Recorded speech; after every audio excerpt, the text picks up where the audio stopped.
Olá, Coruja, tudo bem? Sou o professor Everton Vasconcelos, estou na disciplina com você aí de tomada de preços. E agora sempre me esqueço o nome da mais disciplina, mas tudo bem, a idade vem chegando. Eu vou dividir a nossa tela aqui logo para a gente começar a tratar o assunto.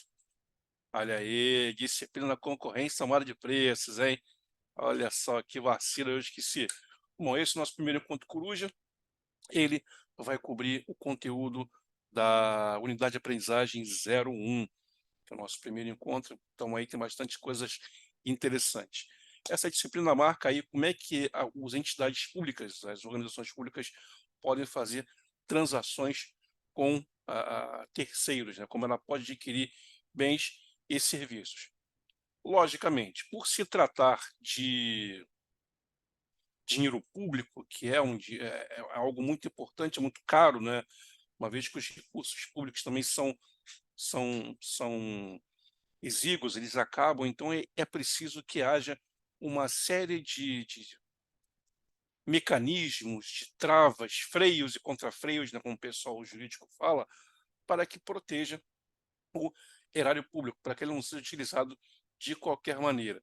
Aliás, o Brasil é um dos países que tem a maior carga tributária do mundo e, mesmo assim, nós não fazemos frente, não se faz frente ao que a sociedade realmente precisa mediante tudo que é tirado, que é cobrado pelos impostos. Então, nós temos aí alguns probleminhas, né? A gente não precisa nem entrar em detalhes, que você, como brasileiro, já observou isso aí diversas vezes com relação a serviço público de saúde, serviço de segurança e outras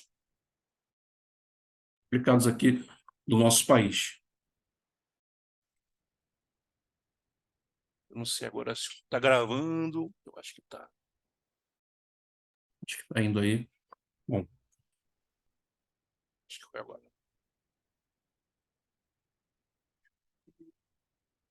Beleza, vamos continuar então. Eu gosto de usar essa frase aí em todas as minhas aulas, né? Que o treinamento duro, o combate fácil. Então, aqui é um slogan que eu tenho, que nem é meu, na verdade, do mundo militar. Estou bolado se o microfone está funcionando. Eu acho que está funcionando. Se tem uma mensagem aqui na tela estranha. Bom, eita, não deve estar funcionando assim. Ah, foi embora, saiu. Então, essa frase eu gosto de utilizar muito, que é o treinamento duro, combate fácil. Aqui, nessa nova modalidade de ensino, né, de ensino EAD, é muito importante a sua participação também, né, mantendo os dias de estudo, mantendo uma regularidade no estudo. Eu compreendo você, eu entendo você que temos uma vida atribulada, eu também tenho, temos aí muitos eventos, às vezes estamos na correria para vencer os leões que aparecem na nossa frente, mas eu peço a você que pelo menos mantenha um pouco de regularidade nos seus estudos, até porque se a gente for considerar essa parte pública, parte de legislação, ela vai requerer de você um pouco mais de dedicação, tá? Então, sempre quando a gente vai tratar questões do serviço público, né, legislação, parte tributária, muito também, é muito complicado. Então, você tem que ter uma dedicação de ler livros, antes de estudar as leis. Isso, às vezes, requer uma atenção.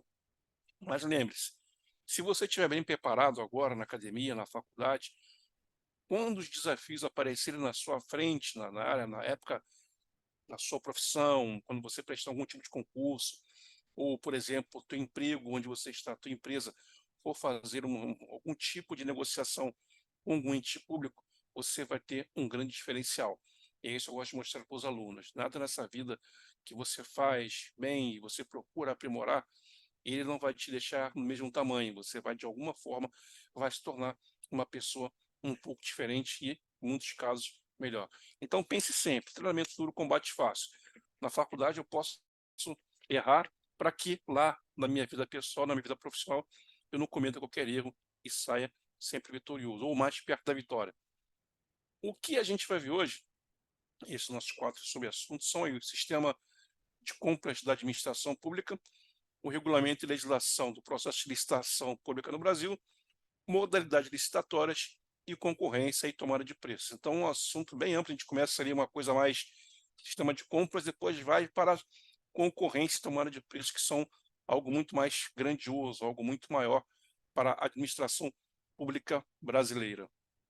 Qual é o final dessa unidade? O que você vai ser capaz de compreender? A importância do sistema de compra da administração pública, como eu falei, estamos lidando com dinheiro público, não é o nosso dinheiro. Aliás, o nosso dinheiro até mesmo se você estiver trabalhando numa empresa privada, existe toda uma regra para regras ali compostas, controle para que o dinheiro não seja gasto, né, de maneira errada ou equivocada. Então, se você trabalha numa empresa, independente do tamanho, se você acha que tem muito controle, que é importante, pega esse tipo de controle e multiplica por 1000, você vai observar lá o que acontece na administração pública. E mesmo assim, em alguns momentos, nós vemos aí que existem pessoas que burlam esses controles e usam o dinheiro brasileiro indevidamente. Depois, conhecer as modalidades de compras públicas vigentes no Brasil. Em seguida, compreender a importância do processo licitatório no Brasil. É um processo transparente, não pode ter, não pode ser escondido, né? Tem que ser algo público, justamente que estamos trabalhando com dinheiro público. Então tem toda um arcabouço, toda uma estrutura de transparência. Depois, diferenciar a concorrência pública de tomada de preços, que são algo são duas modalidades um pouquinho semelhantes, ok? Aqui um pouquinho de história, eu gosto de história particularmente, então eu gosto sempre de falar. O Estado é uma invenção humana, né? Atualmente, acho que na última pesquisa que eu dei uma olhada aí, que eu me recordo agora, somos 7 bilhões de habitantes no mundo inteiro, né? Somos bilhões de pessoas ocupando esse planeta. Só no Brasil somos 120 milhões ou 112 milhões, também não me recordo, o último censo do IBGE divulgou. Você imagina ter 120 milhões de habitantes pensando de maneira diferente, com desejos e necessidades diferentes. Então, seria muito complicado, na verdade, como nós não temos uma planeta é um só, né? Os recursos aqui são finitos. Imagina se todo mundo quiser a mesma coisa. Então, na verdade, o Estado é uma invenção humana justamente partindo do princípio que eu, enquanto Estado, sou uma invenção, vou, de alguma forma, conciliar todos os desejos dos habitantes de uma sociedade. Veja bem o que eu falei, eu vou conciliar, não vou conceder tudo. Então, a função do Estado é, de alguma forma, eu vou poder oferecer um conjunto mínimo de serviços básicos para que a sociedade viva em paz e harmonia e o que é, sobretudo, que cada integrante dessa sociedade tenha a capacidade de cobrir a realização dos seus sonhos e desejos. Então, esse Estado aí, é como eu coloquei aqui embaixo, ele vai funcionar como regulador da economia. Regulador aqui não tem nenhuma conotação política, como ser como capitalista, de esquerda ou de direita, não. Ele, mesmo em sociedades que apoiam, que se dizem de direita, o Estado, né, pode entrar para ser aquele regulador de setores onde o mercado não tem interesse. Então, ele pode ser justamente esse regulador. Eu me lembro quando houve a privatização dos serviços de telefonia aqui no Brasil, há mais ou menos uns 23, 24 anos por aí, né, existiam estados que todo mundo queria. Todo mundo, quando foi aberta a licitação, as empresas que comprariam o direito de serviços, que todo mundo queria comprar Rio, São Paulo, né, Minas Gerais, porque são estados fortes, são cidades onde existem muitas pessoas e que certamente usariam muito serviços de telefonia celular e telefonia fixa. Agora, ninguém queria comprar no Acre, né? Ninguém queria comprar talvez a da Amazônia. Por quê? Bom, o Acre, por ser muito distante também, né? Dependendo da referência muito distante aqui do Sudeste mais desenvolvido. Então, precisaria muito gasto e a população lá não era tão grande. As empresas que quisessem comprar lá a telefonia, o direito de comercializar a telefonia no Acre, não gastariam muito, não teriam muito público para fazer, para se utilizar esse serviço. Então, o que foi feito? Foram criados grandes blocos que foram vendidos. Então, por exemplo, foi criada a Telemar, que é a antiga Oi, né? Que na verdade era a Telemar, passou a ser Oi.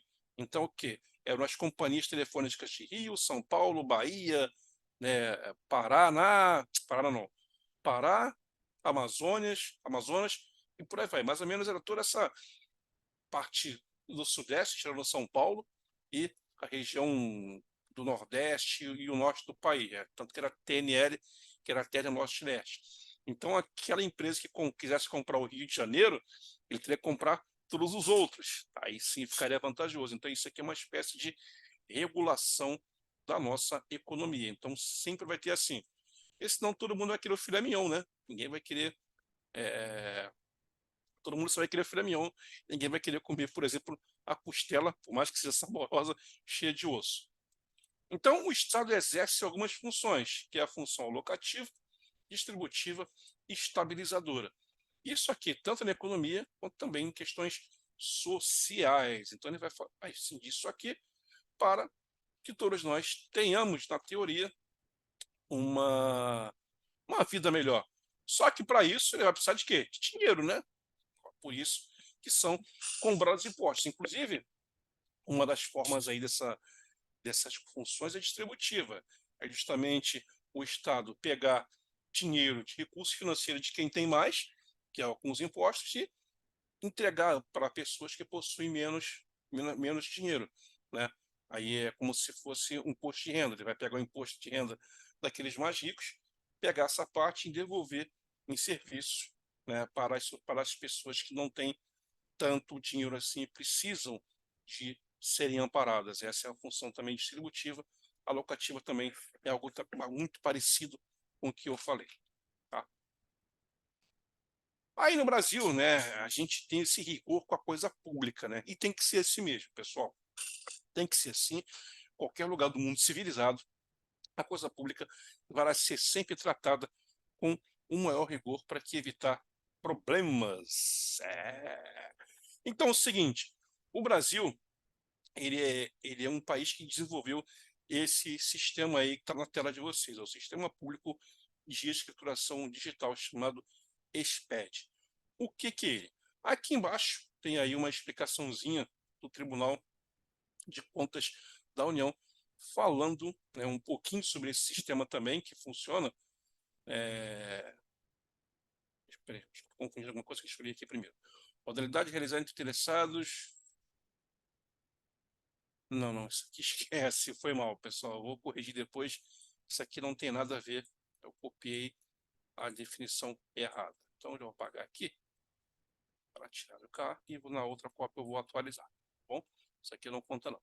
O que eu queria falar sobre o SPED é que esse sistema público de escrituração digital, escrituração digital, serve bastante para que os órgãos, seja estadual, federal, sobretudo federal, eles possam ter acesso às informações contábeis financeiras das empresas, oferecendo aí para eles a oportunidade de conhecer melhor o contribuinte e saber se esse contribuinte está efetivamente pagando tudo corretamente. Então, é um sistema novo, é muito bom. Um dos motivos que ele existe hoje, né, não é só contabilidade, ele tem uma série de outras partes, como, por exemplo, social, é um desses módulos que existem.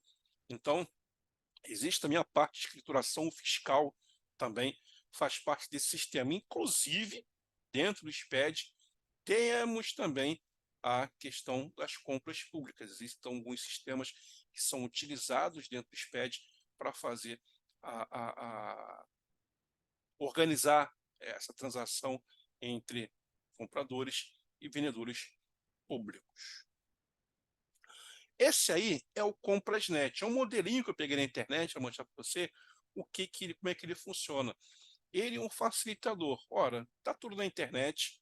Hoje, com essas coisas muito mais fáceis, não tem necessidade mais de, né, ir atrás de informações emitidas pelo próprio governo federal ou governo estadual, ou seja lá qual governo de qual esfera, para mostrar as necessidades. Então, a ideia do Comprasnet é criar um cadastro unificado onde vai prevalecer o quê?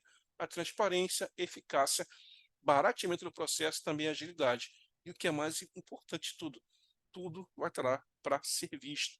Então, observem que a facilidade que a internet nos oferece hoje proporciona que nós tenhamos acesso a muita informação pertinente a compras de produtos e serviços. Tanto para mim, quanto, por exemplo, o contribuinte, eu quero saber para onde está vindo o dinheiro, quanto para empresas que desejam negociar com as entidades públicas. Eu também trabalho numa outra empresa que tem capital público, né? Que nós compramos lá, nós usamos o chamado preguinho.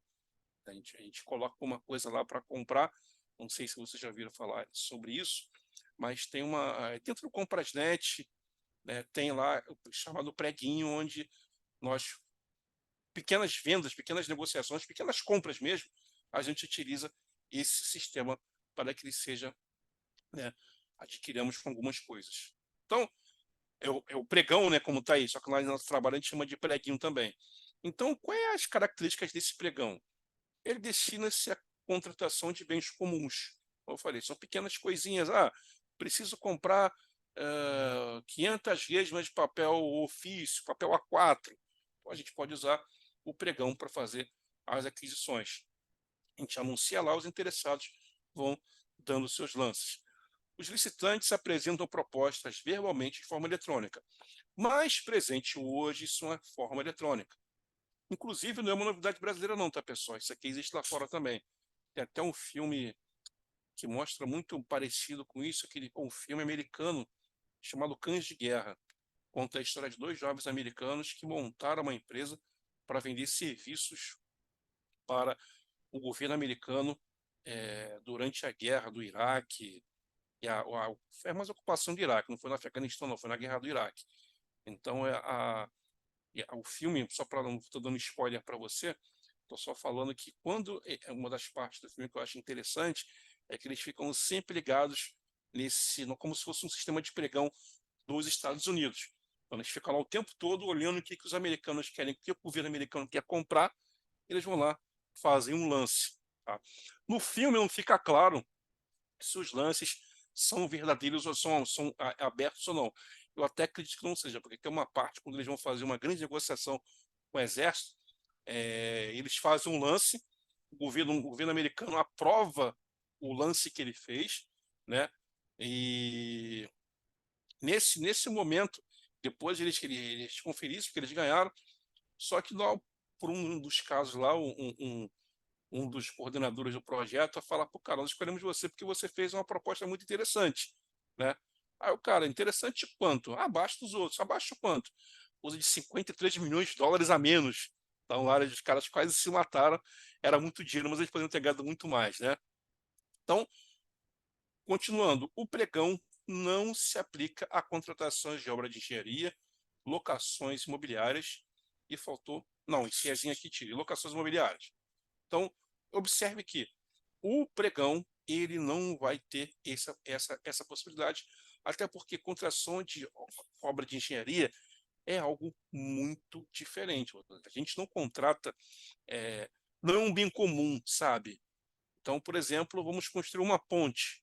Eu não posso chegar na Walmart, quando tinha aqui no Brasil, ou chamar um engenheiro qualquer, né, para montar uma ponte, ou seja lá que tipo de obra. Então, essas obras de engenharia e locações imobiliárias não podem ser feitas por isso, devido a algumas especificidades do que é pedido. Tá? Aí, os bens comuns, né? Bens e serviços comuns. Como eu falei, compra de caneta, lápis, borracha, água, serviço, confecção de chave, manutenção de veículos, colocação de piso, etc. São bens que não precisa muita qualidade técnica para ser feito. Uma confecção de chave, qualquer pessoa sabe fazer. Quer dizer, qualquer pessoa não. Qualquer chaveiro pode fazer isso.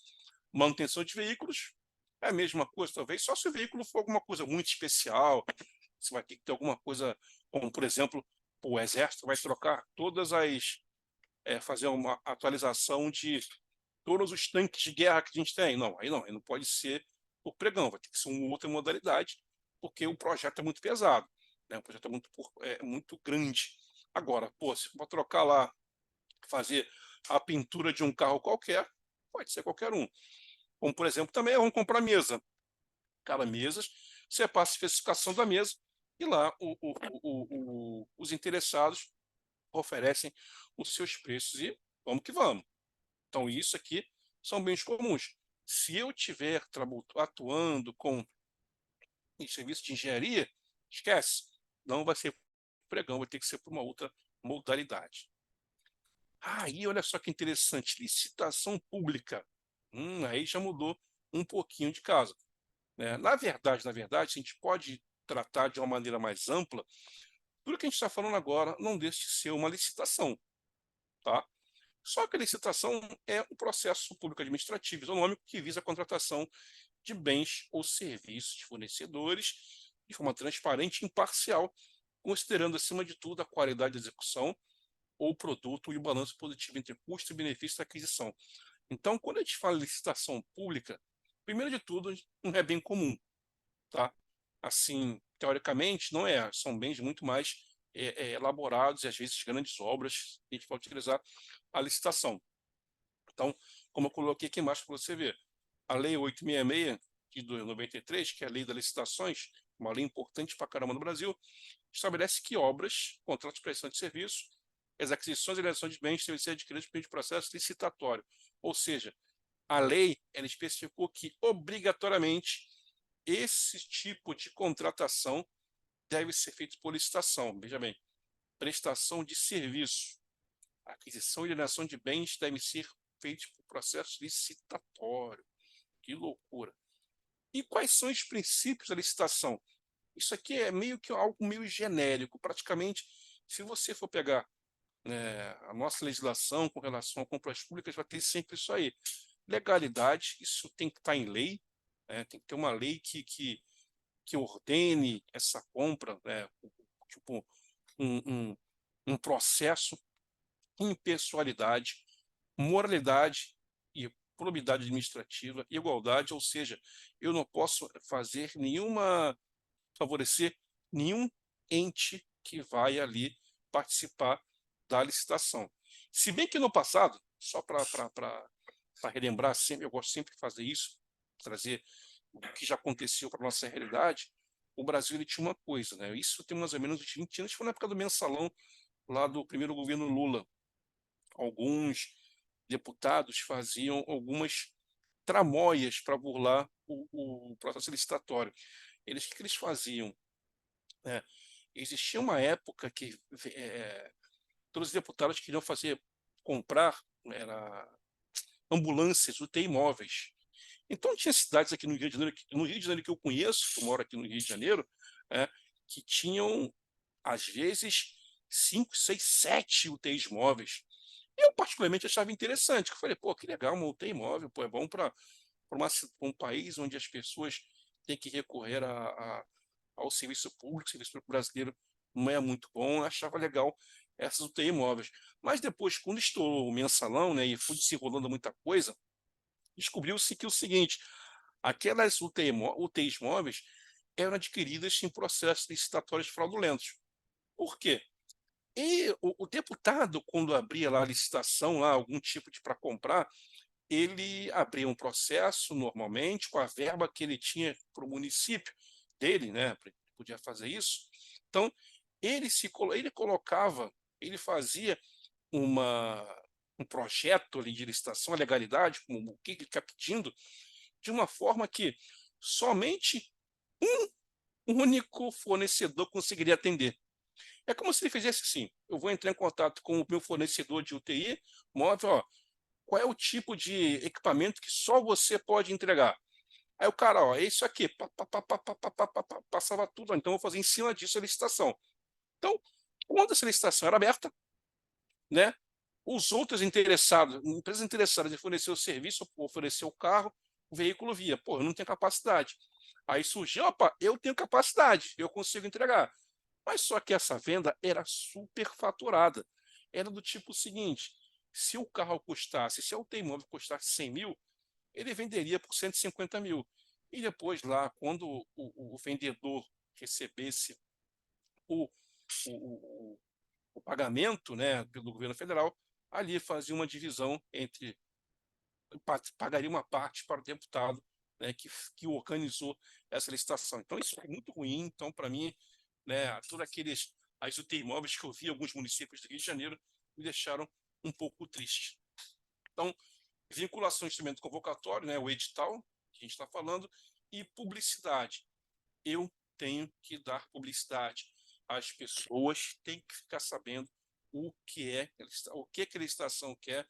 Todo mundo pode ter acesso, você pode ter acesso também, por mais que você não seja interessado em comprar ou também participar do certame. Você pode ter o acesso lá e ver. Publicidade, isso aqui é uma lei. Isso aqui é interessante, é o processo, é a preparação de um processo licitatório. O primeiro passo é a opa,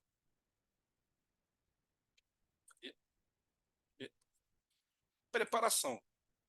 A preparação é onde eu vou desenvolver o projeto, eu vou estabelecer o que eu desejo licitar. Tá? Então, na verdade, como eu estou falando para vocês, uma prefeitura de uma cidade qualquer fez lá um estudo, percebeu que as cidades tais precisam de uma ponte sobre o rio tal para desafogar o trânsito na avenida, sei lá, avenida X. Então, esse estudo faz parte da preparação. Então, a preparação vai ter esse estudo, vai mostrar a necessidade, vai ter que ter aprovação, discussão, tudo isso que o controle público exige. Depois, isso aqui está pronto, tudo aprovado, tá os projetos feitos, tudo acertado, vem a fase da convocação, é onde simplesmente eu vou lá dar publicidade, todas as outras pessoas interessadas vão ver o que realmente está sendo solicitado, se eles têm interesse, têm capacidade. Pode acontecer de também não aparecer não aparecer ninguém interessado naquele projeto. Haja visto aí o nosso trem-bala. Andou um momento na vida aí, o pessoal querendo fazer o governo querendo fazer o trem-bala entre Rio de Janeiro e São Paulo, né? Acho que o projeto nem chegou a ser licitado, porque o próprio governo, nessa fase de preparação, já tinha percebido que era muito caro fazer e não tinha empresas interessadas naquele momento. Pode ser que hoje tenha, inclusive até tem alguns dias aí eu vi alguém falou novamente nesse processo, mas só trocando em miúdos, né? E vi um cálculo na época, isso foi antes da Copa do Mundo de 2014, que para a construção desse trem-bala, para ser vantajoso, uma passagem Rio-São Paulo tinha que custar em torno de R$ 180, né, o trecho todo R$ 200, uma coisa assim. Os valores agora me falham a cabeça, até peço desculpas. Só que se a gente se fizesse uma comparação naquela época entre uma passagem de avião ou de ônibus e a passagem do trem-bala, a passagem do trem-bala era muito mais cara até do que a própria do avião. Pô, e o avião você está em São Paulo em meia hora, 40 minutos. O trem-bala, se eu não me engano, chegaria em 2, 3 horas. Então, né, tem essa diferença. Por mais que você fosse rápido demais, era caro. Então, não tinha, talvez, valor comercial naquela época. Talvez agora possa ter. Tá quase passando quase 10 anos depois, pode ser. O próximo passo é a habilitação. Aqui também a gente vai entender se aquelas empresas interessadas têm realmente a capacidade de serem contratadas. Como falei, da ponte. Pô, você vai dar ponte para o Manuel Joaquim Antanásio fazer uma ponte, se ele não tem capacidade sozinho? Será que a empresa dele tem essa capacidade? Tem gente suficiente? Não é preconceito, é somente o seguinte: uma vez um pequeno escritório, o cara está começando, não tem experiência, né, na construção de grandes obras. Será que ele vai ganhar licitação? Ele vai ter capacidade para fazer isso? Pode ser que não tenha. Então, nessa fase de habilitação é onde os interessados vão demonstrar para o ente público, para o órgão público, que possuem sim a capacidade de participarem do certame. Depois da competição, a outra fase, aí sim, os interessados vão demonstrar, fazer os seus preços, e depois aqui vai ser escolhido o campeão, o vencedor, né, o campeão, e depois vem a contratação e a execução. Então, existe também o processo de contratação, tem uma assinatura de contrato, tem um acompanhamento, tem que ser designado um funcionário, uma pessoa para que seja o gerente desse contrato, para que ele acompanhe os pagamentos, o andamento da obra. Por exemplo, a construção de uma estrada. Vou voltar a falar agora, sair da ponte e vou para a estrada. Então, até uma certa quilômetro, uma empresa foi contratada, fez lá 10 quilômetros da estrada e mandou a nota fiscal para a prefeitura da cidade qualquer, cobrando o valor justo pelo contrato que ela fez. Agora, quem vai atestar se realmente, efetivamente, aquela nota fiscal que está sendo emitida, foi emitida, está sendo cobrada, realmente corresponde aos 10 quilômetros de asfaltamento que foi de preparação daquela estrada? Será que realmente o que foi feito ali está dentro dos padrões do que foi estabelecido aqui na preparação? Será que foi utilizado a quantidade X de asfalto? Foi seguir o trajeto realmente do que foi solicitado? Tem que passar por aqui? Não, fez um desvio, não sei. Não, tem que ser. Usou o asfalto corretamente? Tem lá os 5 centímetros de camada? Ele é preparado para transporte de veículos pesados? Então, é isso que a contratação e execução depois vai acompanhar paulatinamente. E aí, em alguns casos, pode acontecer de a licitação ser dispensada. Lógico, a licitação, como eu falei, é um processo burocrático. Em alguns casos, não é da noite para o dia que vai ser a licitação. Pode levar 1 ano, 2 anos, ou até muito mais do que isso. Mas, em alguns momentos, pode ser dispensada por quê? Questões de emergência. É uma emergência, né? Por exemplo, emergência do meio ambiente, uma emergência ambiental, por exemplo. Tem um temporal no Rio de Janeiro, já tivemos aqui alguns no passado, né, causaram muitos danos para o Rio de Janeiro. Eu acho que o último, infelizmente, foi lá o de Petrópolis ou Teresópolis, foi em 2022.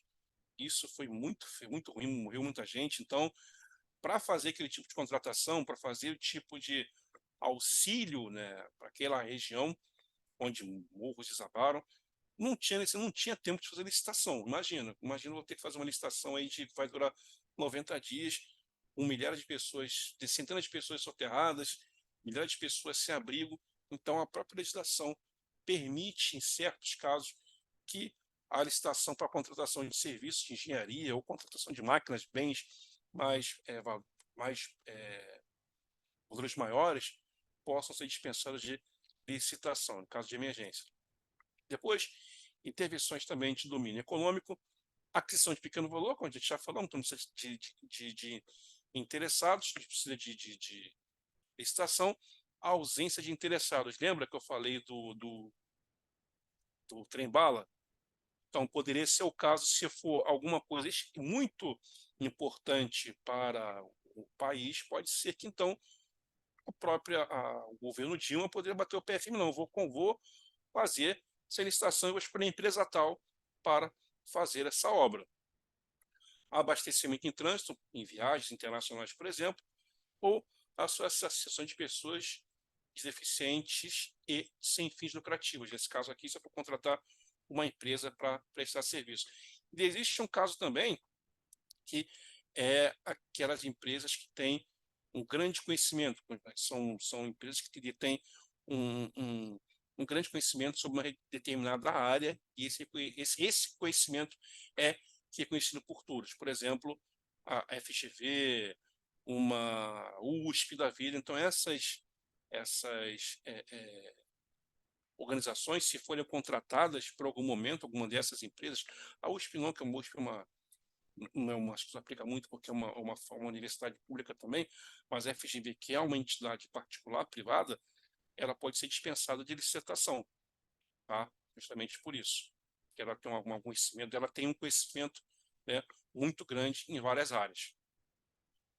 É que a gente chama de inexigível. Chegamos aí agora. Existe uma inexigibilidade. Fornecedor exclusivo. Digamos que você precise comprar um produto, aí sim foi provado que somente um fornecedor consegue ter essa capacidade. Então, a gente vai cair no que a gente chama de fornecedor exclusivo. Então, somente esse produto, desculpa, só trabalho. Então, aqui temos sempre, aqui rapidamente. Então, somente tem uma equipe só, sem um fornecedor, para fornecer aquele produto. Então, na verdade, eu tenho que trabalhar com o quê? Vou compreender que só pode ser. Não preciso fazer licitação inexigível, porque somente tem um fornecedor. Depois, singularidade do serviço. É mais ou menos um pouquinho parecido com esse aqui. Na verdade, é um serviço tão. Como é que eu vou dizer? Não é estranho, né? A palavra certa não é estranho, não. Mas um serviço singular, somente uma pessoa sabe fazer. Então, eu não preciso fazer, eu tenho uma inexigibilidade de licitação. Notório saber que é o caso da FGV, a FEA, que é uma instituição privada também. Então, essas instituições que detêm esse notório saber não precisarão ter a necessidade de fazer licitação.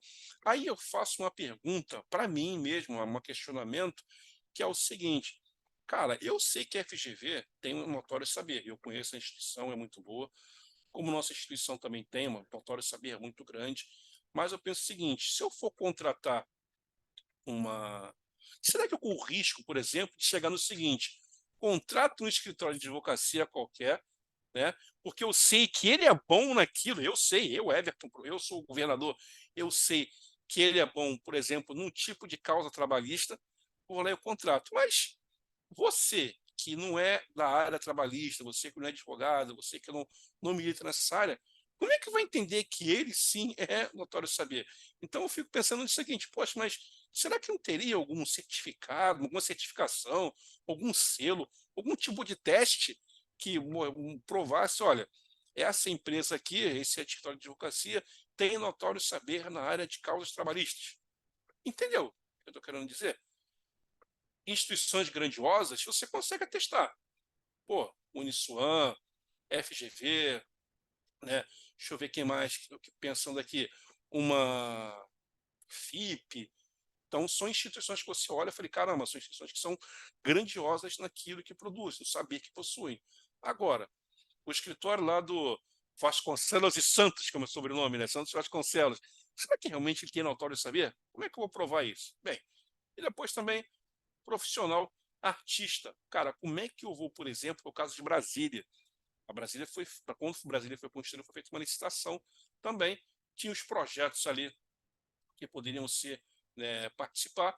Então, ali teve um concurso, na verdade, que chamou lá os profissionais. Mas, por exemplo, eu posso deixar em exigir uma licitação da construção de uma estátua. O cara é um artista muito famoso, fabuloso, todo mundo conhece, que aquele pintor Romero Brito, diga de passagem, ele faz quadros famosos no mundo inteiro. Não vou discutir se é bonito ou não, que gosto é uma coisa pessoal. Mas eu reconheço que o mundo inteiro, né, muita gente do mundo, muita gente entendida de arte, considera os quadros que ele pinta muito bom.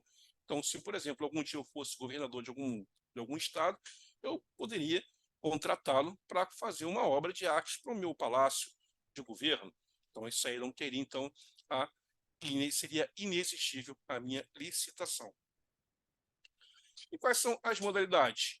Concorrência pública, tomada de preços, carta convite, concurso que eu falei de Brasília aí, leilão e pregão. Então, são esses aí os tipos de modalidade. Concorrência, tomada de preços, convite, concurso. O que as prefeituras muito usam na minha vida profissional, já trabalhei nessa área há algum tempo, há muitos anos de passagem. A gente usava a chamada carta convite. O que é isso? Determinados produtos e serviços e determinados também determinados tipos de serviço e bens que poderiam ser comprados até um determinado valor, para que você não passasse lá para o pregão, né, para o pregão, preguinho, você encaminharia uma carta convite para determinados fornecedores cadastrados no órgão que estava sendo comprado para saber qual seria o preço que eles pagariam. Então, recebiam ali pelo menos 3 propostas, essas propostas eram abertas e aquele que ofereceu o menor preço, questão de economicidade, vai ser o vencedor. Desde que também entregue, tenha certificado que consegue entregar aquilo ali. Tudo bem? O concurso, como eu falei, foi o caso de Brasília, foi criado um concurso público. Aliás, até para você também, quando se formar também, você pode também se candidatar a uma vaga no serviço público por um concurso. Então, são características específicas diferentes da aquisição de um bem ou de um produto. Leilão, pregão nós já vimos, né? O leilão é diferenciado, tem uma característica dele, a gente vai ver algumas aqui agora na explicação. Então, aqui eu coloquei essas principais para que você desse uma olhada onde elas estão colocadas na nossa Lei 866. Só para ler. Concorrência, lê só um pouquinho. É a modalidade de licitação entre os interessados em sua participação que na fase de habilitação comprove possuir todos os requisitos de qualificação impostos. Ou seja, quando esse processo for aberto, der publicidade, eu ficar interessado, eu tenho que mostrar que eu tenho capacidade de oferecer o produto ou prestar o serviço que a entidade pública quer contratar. Então, isso aqui é uma concorrência. Pode ser uma concorrência nacional ou também internacional. Então, a tomada de preço é a modalidade de licitação dos interessados em sua participação que realiza cadastro no órgão licitante até o 3º dia anterior à data de recebimento. Então, isso aqui, a gente fala, a lei colocou muito mais sobre a questão do tempo, mas a licitação se diferencia da tomada de preço por valor. Se você pegar a lei, você vai ver que a licitação é um preço com preços maiores do que a tomada de preços, tá? O valor do produto que vai ser comprado ou do serviço que vai ser contratado. O convite, eu coloquei o que eu expliquei, né? A modalidade que é os interessados, desde que eu prove que eu possuo capacidade também de oferecer aquilo que está sendo licitado. O concurso, efetuar a escolha de trabalho técnico, né? Então é diferente. Então, na verdade, eu tenho que mostrar que eu tenho a capacidade para aquilo, fazer a prova lá para o concurso, ou fazer o desenho de Brasília para uma banca, escolher qual foi melhor, como foi feito aqui no Brasil. Então, o leilão é utilizado para a venda de bens móveis e inservíveis. Então, na verdade, o governo estadual, os governos, de uma certa forma, utilizam, né, alguns bens e, com o tempo, eles precisam revendê-los, até porque podem estar desgastados ou, como o nome está aqui, estão inservíveis. Então, existe o leilão, mas o leilão de sucata, sabe? Então, vai lá, vende aquele que der. O menor lance leva esses bens todos. Então, isso aqui também vai estar lá na publicação para vocês derem uma olhadinha. Tá bom? Bom, o que eu tinha para te mostrar isso hoje, espero que você tenha gostado. Se você tiver dúvida, só me procurar lá na nossa sala no Moodle, manda mensagem que eu terei o maior prazer em te responder e até sempre.